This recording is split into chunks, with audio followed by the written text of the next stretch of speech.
আমি চিত্রাঙ্গদা, রাজেন্দ্র নন্দিনী। হয়তো পড়িবে মনে সেই একদিন, সেই সরোবর তীরে শিবালয়ে দেখা দিয়েছিল এক নারী। বহু আভরণে ভারাক্রান্ত করি তার রূপহীন তনু। কি জানি কি বলেছিল নির্লজ্জ মুখরা, পুরুষেরে করেছিল পুরুষ প্রথায় আরাধনা। প্রত্যাখ্যান করেছিলে তারে, ভালোই করেছ। সামান্য সে নারী রূপে গ্রহণ করিতে যদি তারে, অনুতাপ বিধিত তাহার বুকে আমরণকাল। প্রভু, আমি সেই নারী, তবু আমি সেই নারী নহি, সে আমার হীন ছদ্মবেশ।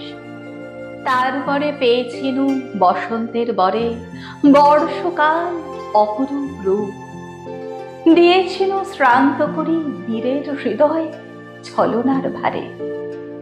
সেও আমি নহি, আমি চিত্রাঙ্গদা, দেবী নহি, নহি আমি সামান্যা রমণী।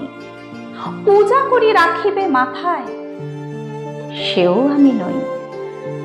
অবহেলা করি পুষিয়া রাখিবে পিছে, সেও আমি নহি। যদি পার্শ্বে রাখো মোরে সংকটের পথে, দুরূহ চিন্তার যদি অংশ দাও, যদি অনুমতি করো কঠিন ব্রতের তব সহায় হইতে, যদি সুখে দুঃখে মোরে করো সহচরী, আমার পাইবে তবে পরিচয়।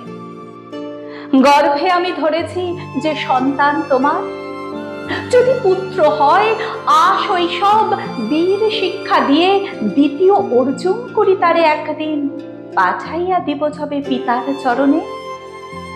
তখন জানিবে মোরে প্রিয়তম, আজ শুধু নিবেদি চরণে। আমি চিত্রাঙ্গদা, রাজেন্দ্র নন্দিনী।